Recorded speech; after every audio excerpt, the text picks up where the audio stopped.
Today is Thursday, January 23rd. We're talking about how President Trump is mobilizing several agencies for his immigration crackdown and why even legal immigration pathways are being reconsidered, and what detectives have been able to find out about a deadly school shooting at a Tennessee high school.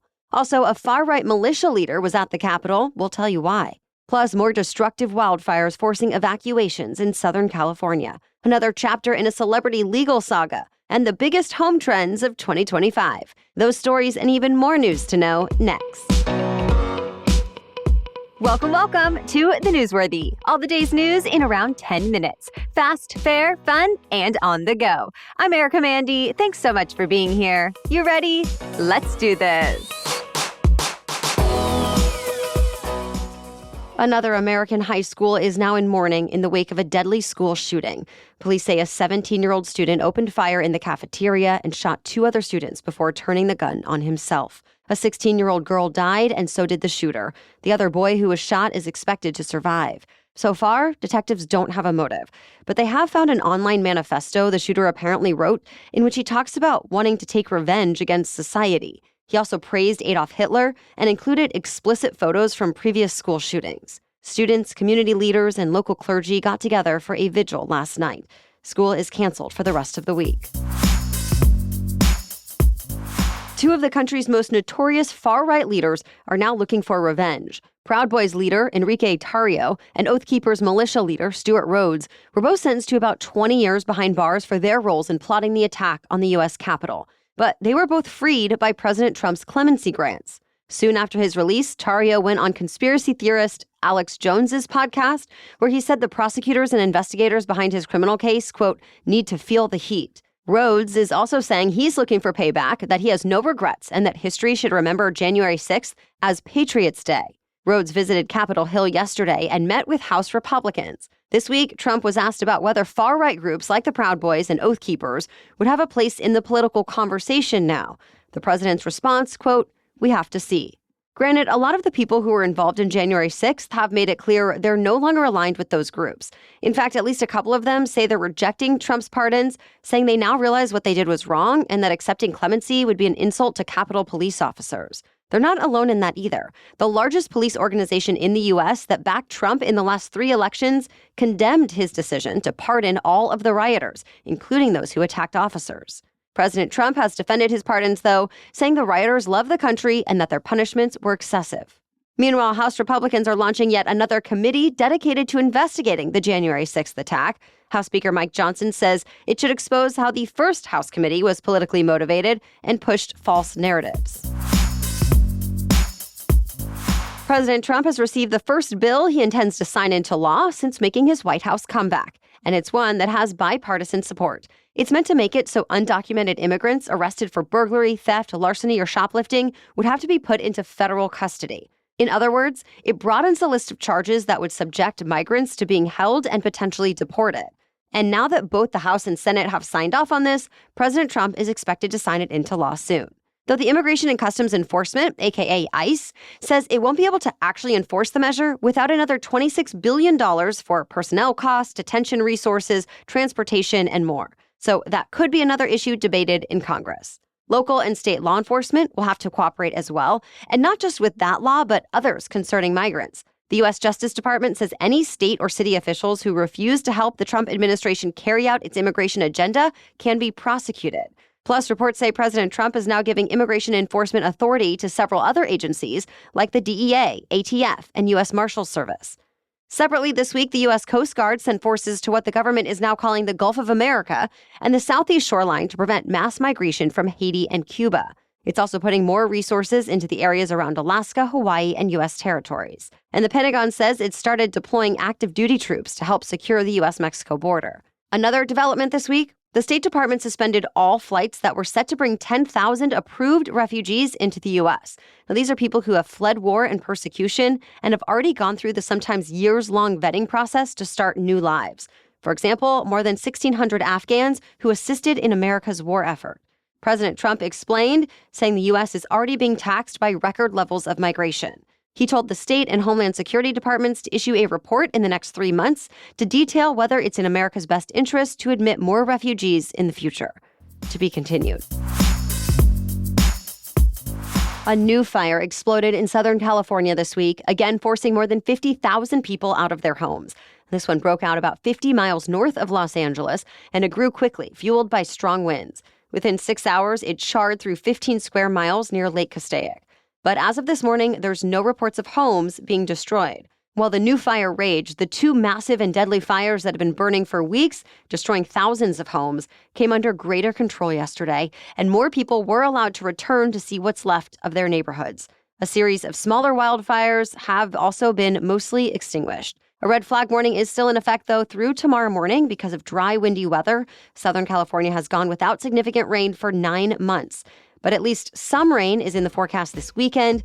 That could give firefighters some much-needed relief. All right, we have more news for you still coming up. But first, this episode is brought to you by BetterHelp. Life is not about New Year's resolutions that just fade away by February anyway. In fact, the more I try to plan the perfect day or week or even new year, the more I have to accept that life is unpredictable. We are constantly forced to revise our written-out plans and to-do lists, right?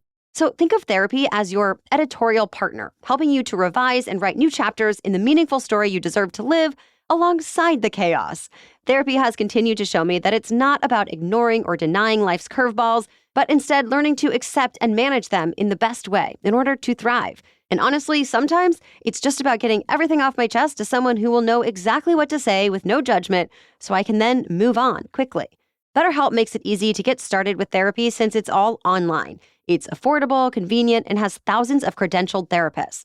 And I do recommend switching therapists at no extra cost until you find the right one for you. So write your story with BetterHelp. Visit betterhelp.com/newsworthy today to get 10% off your first month. That's BetterHelp, HELP.com/newsworthy. Now back to the news. Top business and political leaders from around the world are gathered in Davos, Switzerland for the annual World Economic Forum, where every year they discuss the future of the planet. So far, climate has been a major talking point, with the UN Secretary General calling dependence on fossil fuels Frankenstein's monster, sparing no one. Yesterday, he also warned about the risks of artificial intelligence, though many other leaders also highlighted potential economic benefits of the technology. President Trump is not there in person, but he has been a frequent topic of conversation. Political leaders from around the world discussed the potential consequences of tariffs that Trump has promised, while some business leaders also said Trump has offered a pro-growth market that could lead to an uptick in business activity.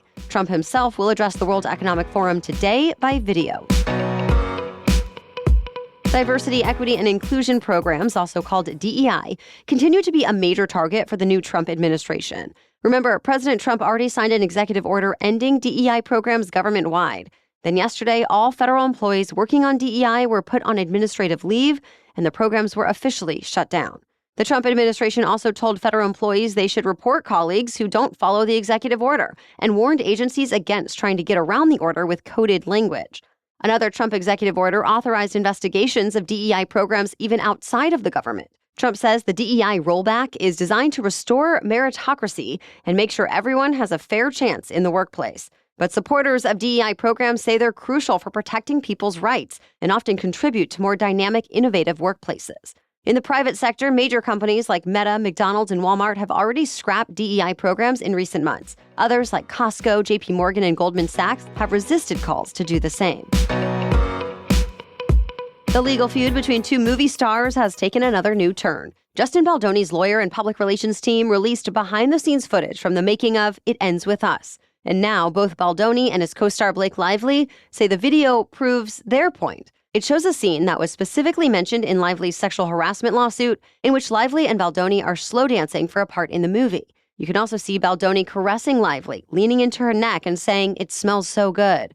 Lively's lawsuit mentions how none of it was done in character or based on any dialogue in the script, without any discussion or advance consent, and without an intimacy coordinator on set. But Baldoni's lawyers say both actors were acting within the scope of the scene that was meant to show their characters falling in love, and that the footage shows they were both joking with each other respectfully. But Lively's team says any woman who has been sexually harassed will see it differently. That, quote, they will recognize her attempts at levity to try to deflect the unwanted touching.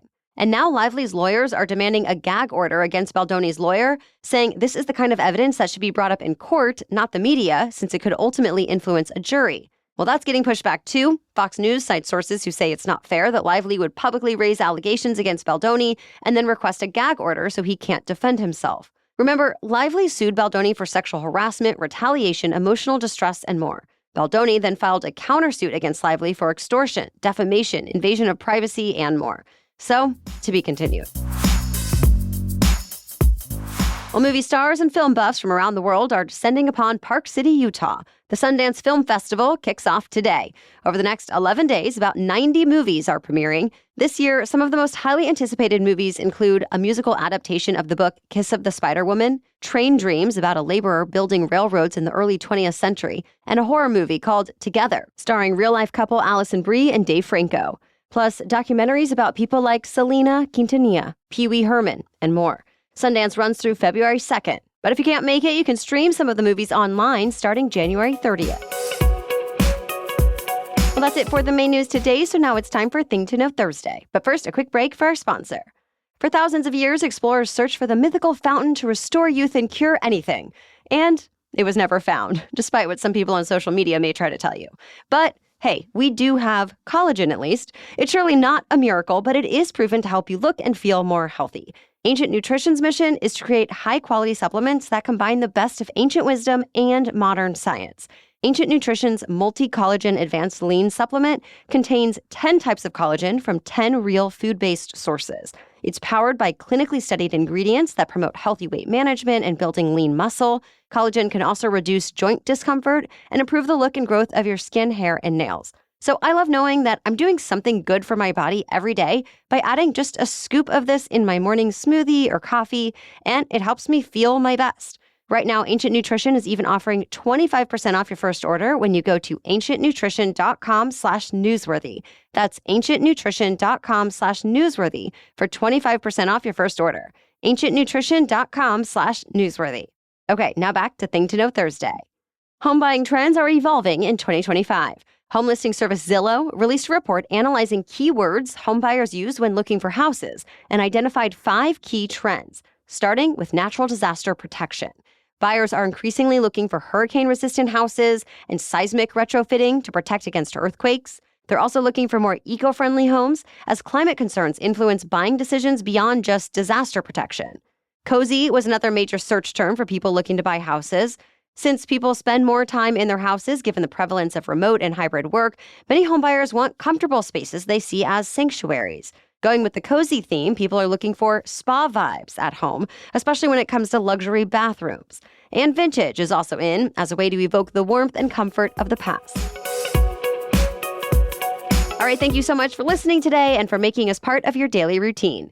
You can further support our work here and get access to ad-free episodes by becoming a Newsworthy Insider. You can start your free trial at thenewsworthy.com/insider.